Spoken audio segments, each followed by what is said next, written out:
আমাদের আজকের রেসিপি আলুর পরোটা।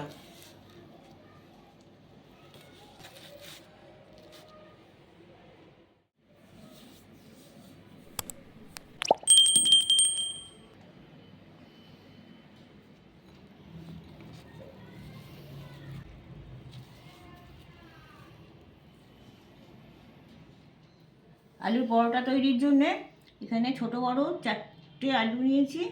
এটা শীতের আলু, তাই বেশ পরিষ্কার করে ধুয়ে নিয়েছি। আর এটাকে আমি 3টে সিটি দিয়ে সেদ্ধ করে নেব। আলু সেদ্ধ করে ঠান্ডা করে নিয়েছি। এবার এগুলোকে খোসা ছাড়িয়ে নেব। খোসা ছাড়িয়ে আমি গ্রেটারে গ্রেট করে নেব। যদি ম্যাশ করে নেন তাহলে টেক্সচারটা ভালো হবে না, আর হাতে করলেও ডালা ডালা থেকে যাবে। তাই একটু গ্রেটারে এটা গ্রেট করে নিলে ভালো হবে। গ্রেটারে যে বড় ঝাঁঝরিটা আছে সেইখানে আমি এটা গ্রেট করে নেব।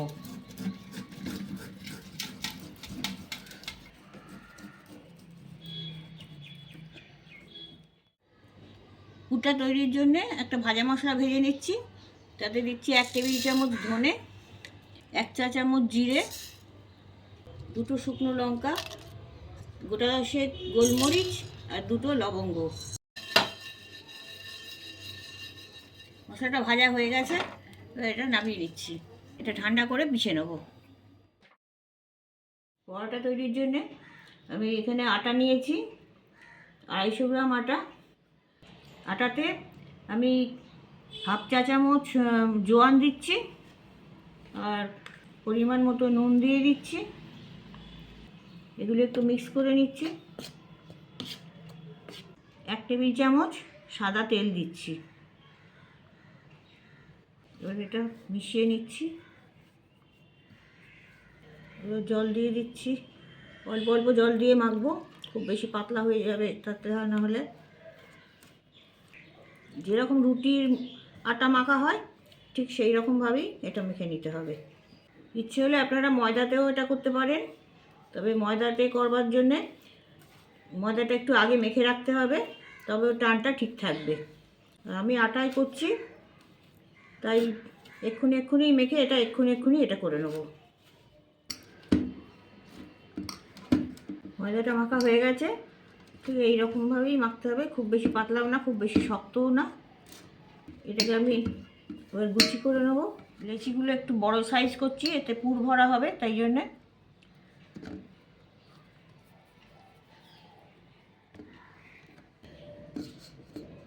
এগুলো একটু চাপা দিয়ে রেখে দেবো। চাপাটা না দিলে পরে উপরে একটু সর পড়ে যাবে, তখন বেলতে অসুবিধা হবে, ফেটে ফেটে যাবে। এবার পুরটা তৈরি করে নিচ্ছি। এতে আমি 2টো কাঁচা লঙ্কা ফাইন করে কাটা কুচিয়ে নিচ্ছি। আপনারা যেমন ঝাল খাবেন সেই রকমভাবে দেবেন, স্বাদ অনুযায়ী। 1 চা চামচ গ্রেট করা আদা, কিছু ধনেপাতা কুচি, যে ভাজা মশলাটা করেছিলাম সেটা দিয়ে দিচ্ছি। 1/2 চা চামচ হিং দিয়ে দিচ্ছি। 1 চা চামচ আমচুর পাউডার, 1 চা চামচ ব্ল্যাক সল্ট বা বিট নুন। বিট নুন দেওয়া হচ্ছে বলে আমি নুনটা একটু কমের উপরেই দেবো। সামান্য নুন দিয়ে দিচ্ছি। স্বাদ অনুযায়ী নুনটা দেবেন।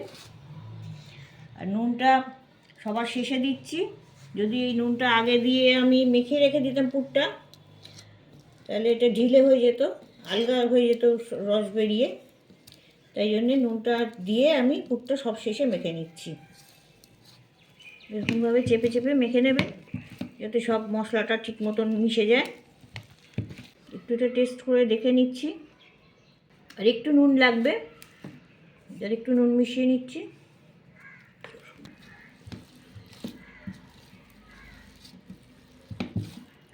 পুরটা মাখা হয়ে গেছে। এবার আমি এগুলো লেচির ভেতর পুরে নেব। একটু আটার গুঁড়ি মাখিয়ে নিয়েছি।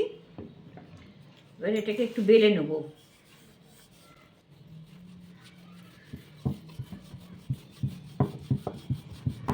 রুটির মতন করেই বেলে নিতে হবে, সাইডটা একটু পাতলা করে নিতে হবে। এবার আমি এতে পুরটা দিচ্ছি। একটু বেশি করেই পুরটা দেবেন, পুরটা দিয়ে তারপরে এটা একটু মুড়ে নিতে হবে।